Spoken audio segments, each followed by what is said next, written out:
Hello, good evening student.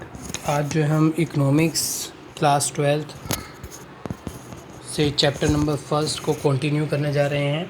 Macro economics का ये chapter है। तो इस चैप्टर के अंदर जो हमने अभी आपको एक लास्ट लेक्चर जो दिया था, पहला लेक्चर, वो गुड्स से रिलेटेड दिया था। आज हम उसी को जो है कंटिन्यू करने जा रहे हैं। तो आज हमारे पास जो टॉपिक रहेगा पहले नंबर पे वो रहेगा कंजप्शन। कौन सा रहेगा?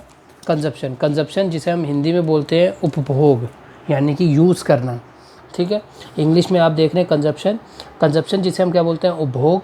ठीक है, तो पढ़ते हैं क्या लिखा है। Utilization of goods and services for fulfill their needs and get maximum satisfaction is called consumption. मतलब वो कहते हैं कि कंजप्शन क्या होता है। आपने देखा होगा कि आप कई तरीके के गुड्स और सर्विसेज को यूज़ करते हो अपनी ज़रूरतों को पूरा करने के लिए, अपनी नीड्स को फुलफ़िल करने के लिए। और आप क्या करते हो, डिफरेंट जो गुड्स होते हैं और जो सर्विस होते हैं उसे यूज़ में लाते हो। और यूज़ में जब आप लेके आते हो तो उससे आपको क्या मिलती है? ज़्यादा से ज़्यादा सेटिस्फेक्शन मिलती है। तो यही जो प्रोसेस है, यही प्रोसेस क्या है? कंजप्शन है। इसी प्रक्रिया को हम कंजप्शन यानी कि उपभोग कहते हैं। यानी कि वस्तुओं और सेवाओं को आपने उपभोग करना है और उपभोग करके अपनी आवश्यकताओं को पूरा करना है और ज़्यादा से ज़्यादा संतुष्टि प्राप्त करनी है। मैक्सिमम सेटिस्फेक्शन आपको गेट होती है जब आप क्या करते हो, ज़्यादा से ज़्यादा गुड्स और सर्विस को यूटिलाइज़ करते हो अपनी नीड्स को पूरा करने के लिए। इस प्रोसेस को हमने क्या नाम दिया है? कंजप्शन। बात करते हैं कंजप्शन एक्सपेंडिचर क्या होता है। उपभोग व्यय। उपभोग व्यय, कंजप्शन एक्सपेंडिचर क्या होता है? एक इकोनॉमी के अंदर, एक अर्थव्यवस्था के अंदर सभी मिलकर जितना भी उपभोग पे खर्चा करते हैं उसको हम कंजप्शन एक्सपेंडिचर कहते हैं। वो कह रहे हैं कि आपने अगर देखा होगा तो आपकी इकोनॉमी के अंदर बहुत सारे लोग होते हैं जो क्या करते हैं? कंजप्शन करने का काम करते हैं।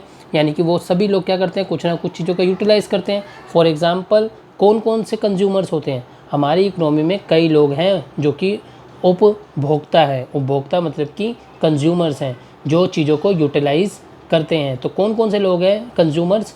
एक है हाउस होल्ड, यानी घरेलू लोग, यानी कि हम हो गए, आप हो गए, हम हाउस होल्ड में आते हैं। क्योंकि हम क्या करते हैं? हम उपभोग के ऊपर खर्चा करते हैं, कंजप्शन एक्सपेंडिचर करते हैं। किस चीज़ के ऊपर? अपने गुड्स और सर्विसेज, वस्तुओं और सेवाओं को खरीदने के लिए और ख़रीद कर उनका यूज़ करने के लिए हमें उस पर खर्च करना पड़ता है।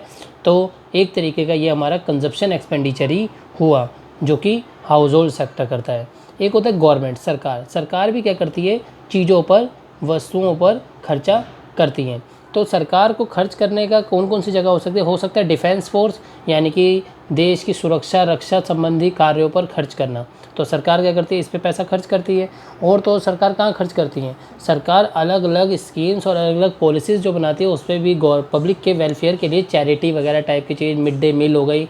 तो इस तरीके कई तरीके की स्कीम्स हैं। पेंशन्स वगैरह हो गई, वृद्धा पेंशन और ऑर्फनेजेस वगैरह के लिए कोई स्कीम्स हो गई। तो इसके ऊपर सरकार कई तरीके का खर्चा करती है। तो ये खर्चा क्या है सरकार का? सरकार का ये क्या है? कंजप्शन एक्सपेंडिचर है। ठीक है, सरकार का ये क्या है? कंजप्शन एक्सपेंडिचर, उपभोग व्यय है, जो कि कौन करता है? गवर्नमेंट। और गवर्नमेंट कौन हुई? गवर्नमेंट एक तरीके की कंज्यूमर है। आगे बात करते हैं एनपीओ। एनपीओ होता है non profit organization. Non profit organization किसे बोलते हैं? ऐसी संस्थाएं जिनका उद्देश्य लाभ कमाना नहीं होता है। जितनी भी एनजीओ होती है, एनजीओ जो होती है वो सरकारी संस्थाएं होती हैं। ये संस्थाएं गवर्नमेंट द्वारा रजिस्टर्ड होती है। इनका मकसद सामाजिक कल्याण होता है, सोशल वेलफेयर होता है, ना कि इनका मकसद ज़्यादा से ज़्यादा प्रॉफिट कमाना होता है। ये भी एनपीओ जो होती हैं, यानी कि नॉन प्रॉफिट ऑर्गेनाइजेशन, मतलब कि ऐसी संस्थाएं जिनका उद्देश्य लाभ कमाना नहीं है, ये संस्थाएं भी खर्च करती हैं किसके ऊपर? कंज्यूमर गुड्स के ऊपर, यानी कि वस्तुओं और सेवाओं पर जो हम यूज़ करते हैं उन चीज़ों के ऊपर ये भी खर्च करती हैं। लेकिन इनका पर्पस क्या रहता है? हमारा पर्पस तो क्या रहता है? हमारा पर्पस रहता है मैक्सिमम सेटिस्फेक्शन। हमारा पर्पस क्या रहता है? Maximum satisfaction and fulfil needs. लेकिन इनका पर्पस रहता है चैरिटी। क्या रहता है? चैरिटी एंड सोशल वेलफेयर, सामाजिक कल्याण और दान के लिए ये ऐसा खर्चा करते हैं। कौन? एनपीओस। तो ये सारे तीनों लोग कौन हैं? ये हमारी इकोनॉमी में कंज्यूमर्स हैं जो चीज़ों को यूटिलाइज़ करते हैं, चीज़ों को यूज़ करते हैं। और इनके द्वारा जो खर्चा जो किया जा रहा है, कंजप्शन एक्सपेंडिचर ये भी कर रहे थे, ये भी कंजप्शन एक्सपेंडिचर कर रहे थे और ये भी कंजप्शन एक्सपेंडिचर कर रहे हैं। देखिए हर कोई अलग अलग चीज़ों पे कर रहा है और अलग अलग मकसद से कर रहा है। तो ये सारे कंजप्शन एक्सपेंडिचर जोड़ दो जो इन तीनों ने मिलके किए, तो इन तीनों का जो टोटल आएगा वो एग्रीगेट कंजप्शन एक्सपेंडिचर बन जाएगा, यानी कुल उपभोग व्यय एग्रीगेट कंजप्शन एक्सपेंडिचर बन जाएगा, जो कि हमारी पूरी होल इकोनॉमी का होएगा। किसका होगा ये खर्चा हमारी सबका अगर तीनों का जोड़ेंगे तो होल इकोनॉमी का ये कंजप्शन एक्सपेंडिचर आ जाएगा, जिसे हम क्या बोलेंगे, कंजप्शन एक्सपेंडिचर। तो मैंने यहाँ लिखा भी है जो एग्रीगेट कंजप्शन एक्सपेंडिचर होता है तो उसमें क्या क्या चीज़ें आती हैं, उसमें ये तीनों तरीके के खर्चे आते हैं जो ये अलग अलग कंज्यूमर्स मिलके करते हैं। आगे हमारे पास नेक्स्ट टॉपिक हमारे पास आता है इन्वेस्टमेंट। इन्वेस्टमेंट की बात जब हम करते हैं तो इसे हम निवेश बोलते हैं। क्या बोलते हैं? निवेश। इन्वेस्टमेंट आपने देखा होगा आज अपनी डेली लाइफ में आप भी कई तरीके की इन्वेस्टमेंट करते हो कि चलो LIC पॉलिसी में इन्वेस्ट कर देते हैं, बैंक में पैसा इन्वेस्ट कर देते हैं, कोई प्लॉट लेके रख लेते हैं, कोई गोल्ड में इन्वेस्ट कर देते हैं, तो अलग अलग कोई फॉरेन करेंसीज में कर देते हैं। तो अलग अलग तरीके से लोग क्या करते हैं, इन्वेस्टमेंट करते हैं। तो इन्वेस्टमेंट होता क्या है? इन्वेस्टमेंट का मतलब क्या था? Process of increase the stock of capital means capital formation. वो कह रहे हैं एक ऐसी प्रक्रिया जिसकी वजह से, जिसकी मदद से हम क्या करते हैं, अपनी कैपिटल के स्टॉक को बढ़ा लेते हैं। कैपिटल मतलब पूंजी, पूंजी का स्टॉक। आपकी जो पूंजी है अगर उसके स्टॉक में बढ़ोतरी हो रही है तो इसका मतलब आप क्या कर रहे हैं, आप इन्वेस्टमेंट कर रहे हैं, आप निवेश कर रहे हैं। अगर आपकी कैपिटल चेंज नहीं हो रही तो समझो आप इन्वेस्टमेंट भी नहीं करेंगे। तो इन्वेस्टमेंट से क्या होगा, इन्वेस्टमेंट एक ऐसा प्रोसेस होता है, इन्वेस्टमेंट एक ऐसी चीज़ होती है जिसकी वजह से आपकी कैपिटल के स्टॉक में इंक्रीमेंट यानी कि वृद्धि हो जाती है। ठीक है, इस अगर आपके कैपिटल के स्टॉक में बढ़ोतरी होगी तो इसे बोलेंगे कैपिटल फॉर्मेशन यानी पूंजी सृजन। पूंजी का सृजन हिंदी में मैं लिख के दिखा देता हूँ। पूंजी सृजन क्या बोलते हैं, ऐसे लिखते हैं, पूंजी निर्माण बोल लो आप चाहे, या पूंजी सृजन बोल लो। तो ये जो पूंजी निर्माण है या पूंजी सृजन है तो इसी को हम क्या बोलते हैं, कैपिटल फॉर्मेशन बोलते हैं। और ये कैपिटल फॉर्मेशन क्यों हुई है, क्योंकि आपने जब कैपिटल के स्टॉक में बढ़ोतरी हो जाएगी आपके, तो समझो आपकी कैपिटल का निर्माण हो गया है, पूंजी का निर्माण हो गया है। इसी को हमने क्या बोला है, इन्वेस्टमेंट। हमेशा जो आपका जो प्रोड्यूसर होता है, यानी कि प्रोड्यूसर कौन होते हैं, उपभोक्ता, सॉरी उपभोक्ता नहीं, उत्पादक, जो चीज़ों को प्रोड्यूस करते हैं। हमेशा जो प्रोड्यूसर जो होते हैं, जो वस्तुएं और सेवाएं बनाने का काम करते हैं, वो वस्तुएं और सेवाएं जो आपको देने का काम करते हैं, तो प्रोड्यूसर जो होते हैं वो हमेशा कोशिश करते रहते हैं वो अपनी कैपिटल के स्टॉक को बढ़ाने की, ताकि उनके जब कैपिटल का स्टॉक बढ़ेगा तो इससे उनकी प्रोडक्शन की कैपेसिटी बढ़ जाएगी। जितनी ज़्यादा कैपिटल स्टॉक होएगा एक प्रोड्यूसर के पास, उतना ही ज़्यादा उनके पास क्या आएगा, प्रोडक्शन उनकी उतनी ही ज़्यादा होएगी और प्रोडक्शन उतनी ही ज़्यादा हर साल चलती जाएगी। अगर किसी तरीके से उनके कैपिटल के स्टॉक में कमी आ जाती है तो कैपिटल के स्टॉक में कमी आने से क्या होगा, उनकी जो प्रोडक्शन है वो भी गिर जाएगी। आज किसी प्रोड्यूसर के पास ज़्यादा मशीनें हैं तो ज़्यादा मशीनें अगर वो ख़रीदेगा और उस पर पैसा इन्वेस्ट करेगा ज़्यादा मशीनों पे, तो इससे क्या होगा, उसकी ज़्यादा मशीन होने से उसके पास जो प्रोडक्शन है वो भी ज़्यादा होगी। और कल को अगर वो अपनी इस कैपिटल फॉर्मेशन में गिरावट करेगा तो इससे क्या होगा, इससे उसको, अगर वो कैपिटल फॉर्मेशन में पैसा नहीं लगाएगा या इन्वेस्टमेंट नहीं करेगा कैपिटल में, तो इससे क्या होगा, उसकी प्रोडक्शन भी गिर जाएगी।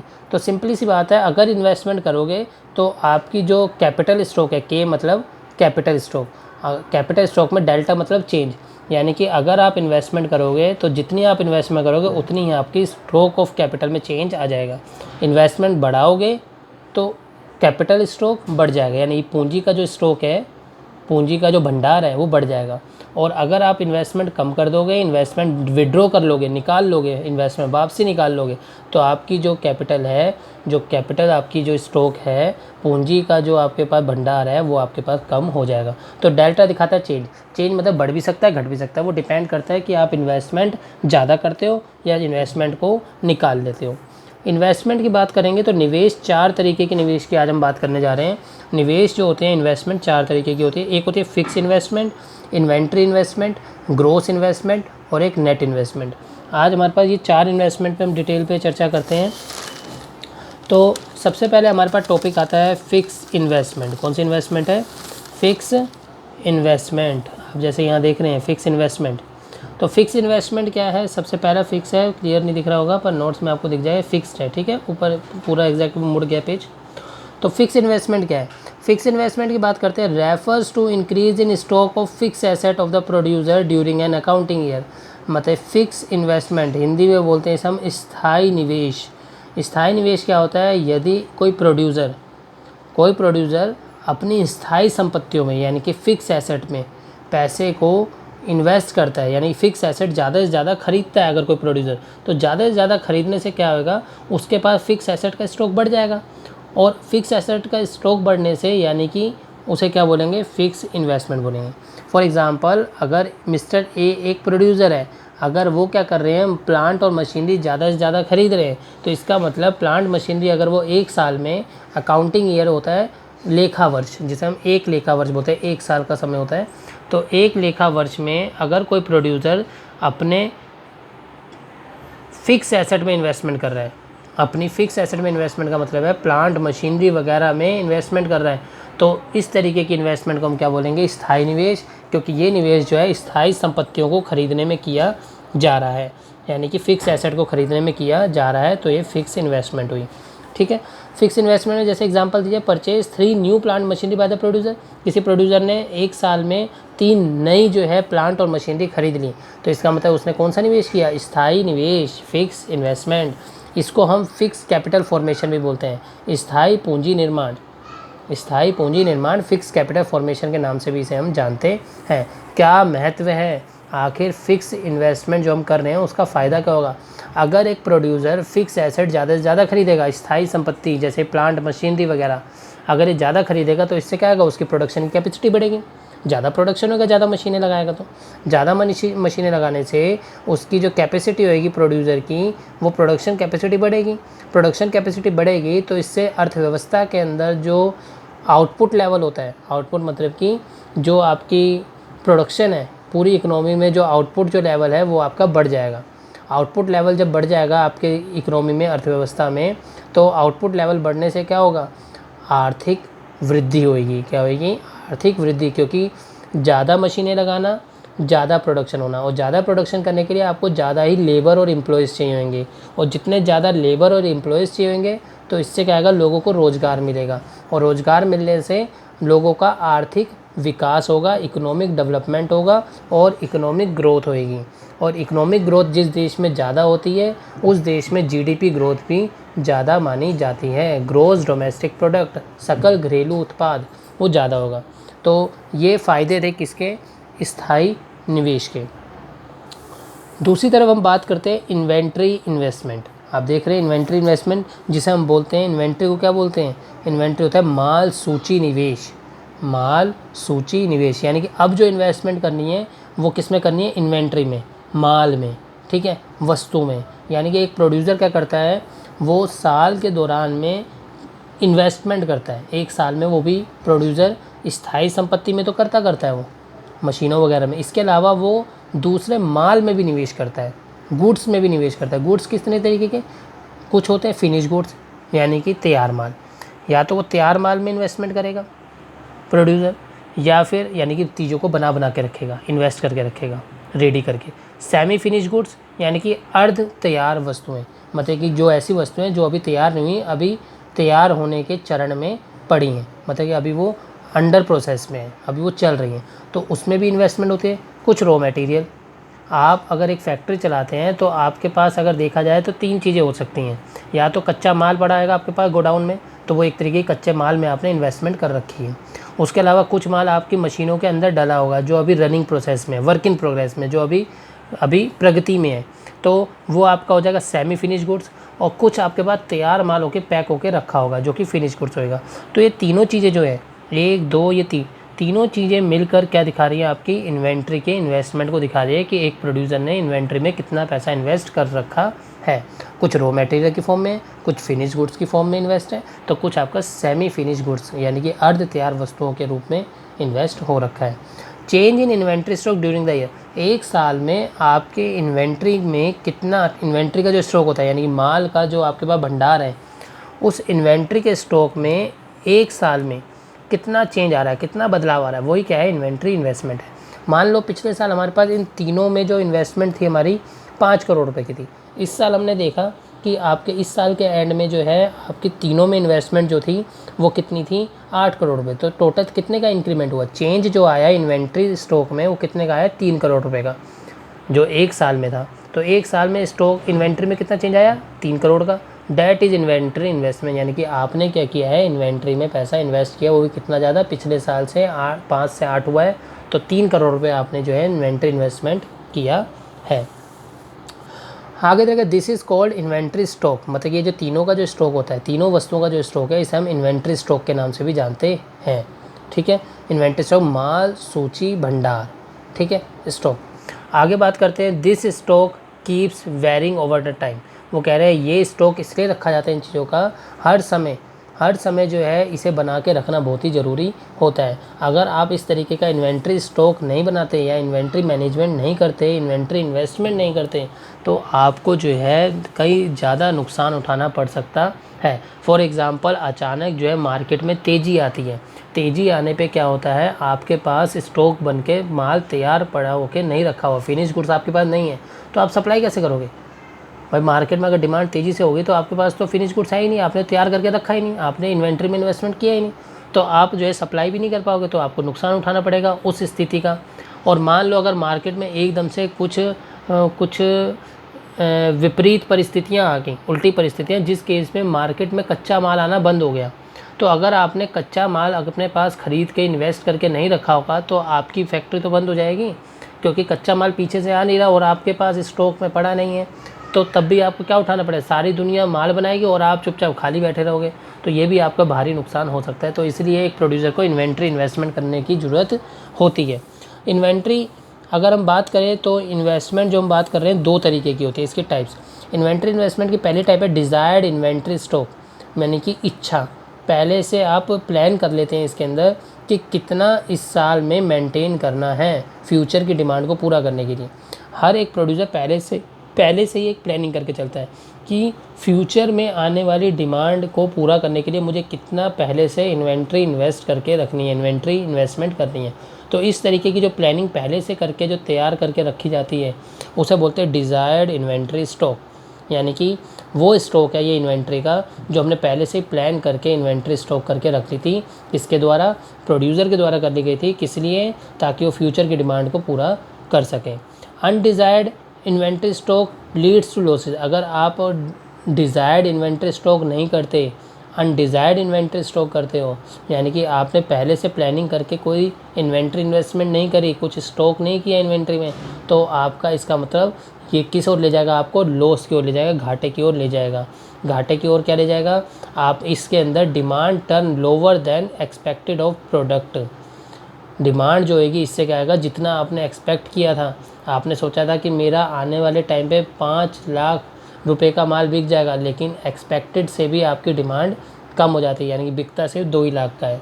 ठीक है, एक्सपेक्ट 5 लाख का किया था और बिका कितना, 2 लाख का। तो ये कैसी हुई, अनडिज़ायर्ड इन्वेंट्री स्टॉक है, यानी कि आपने ज़रूरत से ज़्यादा स्टॉक बना के रख लिया है।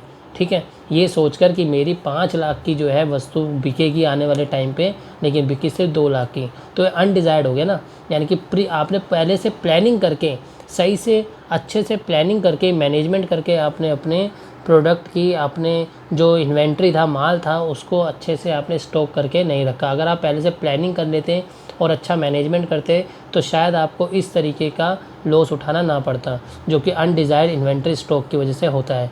डिज़ायर्ड मतलब होता है इच्छित, इन्वेंट्री होता है माल सूची, और स्टॉक होता है आपका वही भंडार, और ये अनिश्चित है। ठीक है, अनिश्चित माल अनुसूची। तो 2 तरीके के स्टॉक हो गए हैं, इन्वेंट्री मैनेजमेंट हो गए हैं, एक डिज़ायर्ड और एक अनडिज़ायर्ड। बात करते हैं इन्वेंट्री जो हम कर रहे हैं इन्वेस्टमेंट, तो उसका फ़ायदा क्या होगा, उसके इम्पोर्टेंस क्या है, सिग्निफिकेंस क्या है, उसके महत्व क्या है इस तरीके के इन्वेस्टमेंट। पहला महत्व यह है, ensure uninterrupted supply of inputs in the process of production. अगर आप इन्वेंट्री इन्वेस्टमेंट करके चलेंगे तो बिना रुके आप अपनी प्रोडक्शन कर सकते हैं, आपको प्रोडक्शन कभी रोकने की आवश्यकता नहीं पड़ेगी। आपकी जो इनपुट है, जो कच्चा माल वगैरह जो है आपके पास अवेलेबल होगा। अगर मार्केट किसी हालात में बंद भी हो जाती है तो आपके पास पहले से स्टॉक रहेगा और आपका प्रोडक्शन चलता रहेगा। दूसरा फ़ायदा क्या होगा, अगर आप इन्वेंट्री इन्वेस्टमेंट करके चलते हैं तो इससे प्रोड्यूसर क्या कर पाएगा, फ्यूचर में आने वाली जो लोगों की डिमांड है उसको वो पहले से ही प्लान कर इन्वेंट्री इन्वेस्टमेंट कर फिनिश गुड्स को तैयार करके रख सकता है और फ्यूचर में आने वाली डिमांड को फटाफट पूरा कर सकता है। अगर उस समय अगर वो बनाने लगेगा तो लोग क्या करेंगे, सप्लाई ना होने की वजह से किसी दूसरे प्रोड्यूसर से माल ख़रीदना शुरू कर देंगे, जिससे कि आपको नुकसान हो सकता है। जैसे कि कूलर एसी वगैरह वाले देखा करो, वो क्या करते हैं सीज़न से पहले ही अपना स्टॉक करके इन्वेंट्री इन्वेस्टमेंट करके चलते हैं, ताकि जैसे सीज़न आए तो उनके पास इतना माल होना चाहिए कि जितना कोई सामने वाली अगर पार्टी डिमांड करती है तो वो उनकी नीड्स को, उनकी डिमांड को पूरा करने के लिए सक्षम होना चाहिए। अगर उनके पास इन्वेंट्री इन्वेस्टमेंट नहीं होगा तो वो कस्टमर जो होगा उस कूलर को ना खरीद के किसी दूसरी कंपनी कूलर की खरीदने की ओर चला जाएगा, क्योंकि सप्लाई आप नहीं करवा पा रहे हैं जितनी डिमांड हो रही है। Uncertainty related to the price and availability of the raw material in the market are avoided.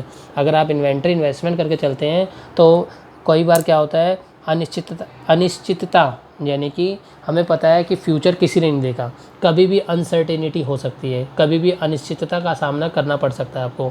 हो सकता है कल को आपके रॉ मटेरियल की प्राइस बढ़ जाए, या रॉ मटेरियल के प्राइस में कोई चेंज आ जाए, या रॉ मटेरियल आपको अवेलेबल ना हो ढंग से, तो इससे क्या होगा, आपने अगर इन्वेंट्री इन्वेस्टमेंट नहीं किया तो आपको नुकसान उठाना पड़ेगा। और अगर आपको इन्वेंट्री इन्वेस्टमेंट कर रखा है पहले से, आपने कच्चा माल खरीद के स्टॉक करके आपने पास रखा हुआ प्रोड्यूसर ने, तो आने वाले फ्यूचर में किसी भी तरीके की अनसर्टिनिटी जैसी सिचुएशन में, यानी कि बुरी स्थिति में भी, चाहे वो रॉ मटेरियल का प्राइस बढ़े, चाहे रॉ मटेरियल पीछे से मार्केट में अवेलेबल ना हो, लेकिन आपको घबराने की ज़रूरत नहीं पड़ेगी, क्योंकि आपने पहले से इन्वेंट्री इन्वेस्टमेंट करके रखा हुआ है। तो नेक्स्ट हमारे पास टॉपिक आता है ग्रोस इन्वेस्टमेंट। ग्रोस इन्वेस्टमेंट क्या होता है? सकल, ग्रोस मतलब सकल निवेश, सकल निवेश। It is the expenditure incurred by the producer on the purchase of capital goods during an accounting year. ये एक तरीके के वो खर्चे होते हैं जो एक प्रोड्यूसर करते हैं। एक साल में प्रोड्यूसर क्या करता है, कैपिटल गुड्स को खरीदने के लिए पूंजीगत वस्तुएं जिसे हम बोलते हैं कैपिटल गुड्स जिसे हम फिक्स एसेट भी बोलते हैं, स्थायी संपत्ति, जैसे प्लांट मशीनरी वगैरह टाइप की हो गई, लैंड हो गया, ठीक है, बिल्डिंग हो गई, प्लांट मशीनरी हो गई, फर्नीचर हो गया। तो ये सारी चीज़ें क्या है, कैपिटल गुड्स है, फिक्स एसेट्स है, ठीक है। इनको एक साल में खरीदने के लिए प्रोड्यूसर कुछ ना कुछ खर्चा करता है। इस खर्चे को ही हम क्या बोलते हैं, ग्रोस इन्वेस्टमेंट, यानी कि प्रोड्यूसर क्या कर रहा है, सकल निवेश कर रहा है, ग्रोस इन्वेस्टमेंट कर रहा है, ठीक है। ग्रोस इन्वेस्टमेंट में दो चीज़ें आती हैं, एक चीज़ आती है नेट इन्वेस्टमेंट, प्लस में एक आता है डेप्रिसिएशन। डेप्रिसिएशन को मूल्यह्रास बोलते हैं, घिसावट, ठीक है। ये दोनों को मिला के, यानी कि नेट इन्वेस्टमेंट मतलब कि नेट मतलब क्या होता है, शुद्ध निवेश और मूल्यह्रास, यानी नेट इन्वेस्टमेंट और डेप्रिसिएशन, इन दोनों को मिला के क्या बनेगा आपका, ग्रोस इन्वेस्टमेंट, सकल निवेश, ठीक है। ये पॉइंट यही लिखा है। डेप्रिसिएशन को इंग्लिश में दूसरे वर्डों में इधर यूज़ किया गया है, रिप्लेसमेंट इन्वेस्टमेंट। रिप्लेसमेंट इन्वेस्टमेंट का मतलब होता है कि आपने जो इन्वेस्टमेंट करी है उसे रिप्लेस किया जा रहा है, मतलब कि उसे कम किया जा रहा है। डेप्रिसिएशन आपकी इन्वेस्टमेंट को कम कर देता है। डेप्रिसिएशन क्या करता है, आपकी इन्वेस्टमेंट को कम कर देता है। मूल्यह्रास होता है, यानी कि आपकी जो फिक्स एसेट है जो आपने ख़रीदे थे उनकी वैल्यू में धीरे धीरे गिरावट होनी शुरू हो जाती है। जैसे जैसे आप अपने गुड्स को यूज़ करते रहते हो, अपने कैपिटल गुड्स को जैसे जैसे साल दर साल आप इसका इस्तेमाल करते जाओगे, तो आपके कैपिटल गुड्स की जो वैल्यू होगी, टूट फूट होने की वजह से या फिर ज़्यादा से ज़्यादा यूज़ करने की वजह से वो घिस जाएगी मशीन, तो जिसकी वजह से उसकी जो कीमत होगी वो गिर जाएगी या कीमत घटनी शुरू हो जाएगी, जिसे हम डेप्रिसिएशन बोलते हैं, यानी कि रिप्लेसमेंट इन्वेस्टमेंट भी कहा जाता है, मूल्यह्रास या घिसावट। बात करते हैं डेप्रिसिएशन की। डेप्रिसिएशन क्या होता है कि जैसे जैसे आप समय बीतता जाता है, जैसे जैसे आप अधिक से अधिक यूज़ करते हो किसका, एसेट का, तो उसकी कीमत गिरने शुरू हो जाती है। इसी को हम डेप्रिसिएशन, मूल्यह्रास कहते हैं। इस तरीके का डेप्रिसिएशन एक तरीके का खर्चा है जो कि कंपनी को उठाना पड़ता है। ये खर्चा उठाती है कंपनी, जिससे कि क्या होती है, जो फिक्स एसेट जो होती है उसको क्या कर सके, expenditure on the replacement of worn out fix asset, मतलब कि जो टूटे फूटे ख़राब पड़े हुए जो आपके फ़िक्स एसेट की वजह से ये खर्चा उन्हें उठाना पड़ता है। एसेट के ख़राब हो जाना, जैसे जैसे मशीनें चलेगी हमें पता है उसमें कुछ ना कुछ रिपेयरमेंट होएगी, कुछ ना कुछ ख़राब होएगी, कुछ धीरे धीरे साल दर साल जैसे बढ़ते जाएंगे तो उसकी वैल्यू कम होती जाएगी, और एक टाइम ऐसा आएगा जब वो पूरी मशीन डेड हो जाएगी और हमें नई खरीदनी पड़ेगी। तो वही दे रखा है। तो डेप्रिसिएशन एक तरीके का खर्चा होता है जो एक कंपनी करती है ताकि किसके ऊपर, अपने फिक्स एसेट के, ऐसे फिक्स एसेट जो कि क्या होते जा रहे हैं, धीरे धीरे वॉर्न आउट होते जा रहे हैं, ख़राब या नष्ट होते जा रहे हैं, उनके ऊपर किया जाने वाला खर्चा है। ये डेप्रिसिएशन क्यों लगाया जाता है, ये डेप्रिसिएशन इसलिए लगाया जाता है ताकि क्या कर सके, भविष्य में हम क्या करें, जो डेप्रिसिएशन जो हम चार्ज कर रहे हैं, डेप्रिसिएशन जो हम लगा रहे हैं, जो कंपनी जो एक खर्चा मान के जो डेप्रिसिएशन चार्ज कर रही है उस पैसे को वो इकट्ठा कर ले, और इकट्ठा करके जब भी वो मशीन कभी डेड हो जाए तो उस पैसे से, डेप्रिसिएशन के पैसे से वो क्या कर सके, आने वाले टाइम में नई मशीन ख़रीद के लेके आ सके।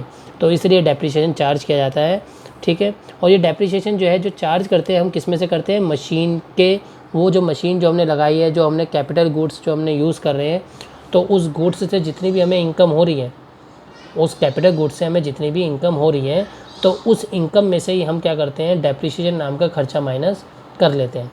ये मान के चलते हुए कि ये डेप्रिसिएशन का पैसा हम संभाल के रखेंगे, एक रिज़र्व बना के, एक रिज़र्व बनाकर हम अपने पास संभाल के रखेंगे डेप्रिसिएशन के पैसे को। उस रिज़र्व को क्या नाम दिया हमने, depreciation reserve fund. Depreciation reserve fund, depreciation reserve fund क्या होता है, इसके अंदर प्रोड्यूसर क्या करते हैं, इसे अकाउंट को, इस फंड को मेंटेन करते हैं। कौन, प्रोड्यूसर। जो उत्पादक होते हैं वो इस तरीके के फ़ंड को बनाते हैं और हर साल वो क्या करते रहते हैं, डेप्रिसिएशन के नाम से पैसा निकालते हैं और इस फंड में डालते जाते हैं। और इस फंड का पैसा वो क्या करते हैं, भविष्य में जब कभी भी वो कैपिटल गुड्स या फिक्स एसेट ख़त्म हो जाते हैं या फिर नष्ट हो जाती हैं, तो उस रिज़र्व फंड में से पैसा निकाल कर वो नई मशीन को, नए फिक्स एसेट को ख़रीदने में लगा देते हैं। तो इस तरीके के खर्चे को हम क्या बोलते हैं, डेप्रिसिएशन के ऊपर किया जाने वाला खर्चा क्या होता है, कंजप्शन ऑफ फिक्स कैपिटल, यानी फिक्स कैपिटल के उपभोग पे किया जाने वाला खर्चा, ठीक है। It charge due to the normal wear tear, depreciation क्यों लगाया जाता है, क्योंकि धीरे धीरे वस्तु नॉर्मल टूट फूट उसमें होती जाती है, जिसकी वजह से वस्तु की कीमत गिरती जाती है। कोई एक्सीडेंटल डैमेज हो गया, अचानक से कोई भी दुर्घटना होगी जिसकी वजह से आपके फिक्स एसेट या कैपिटल गुड्स नष्ट हो गए, तो उसकी वजह से हो सकता है डेप्रिसिएशन।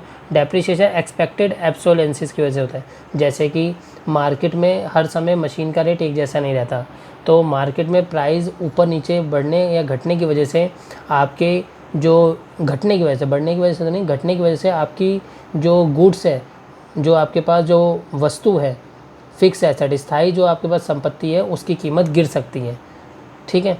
तो या फिर उसकी जो फिक्स एसेट है उसकी कीमत क्यों गिरेगी, या तो कोई डैमेज हो जाए, या कोई टूट फूट हो जाए, या फिर कोई नेचुरल कैलेमिटीज़ आ जाए। नेचुरल कैलेमिटीज़ आने की वजह से भी क्या होती है, आपकी जो स्थायी संपत्ति है वो नष्ट हो सकती है और उसकी कीमत गिर सकती है, ठीक है, उसकी कीमत पहले जैसी नहीं रह सकती।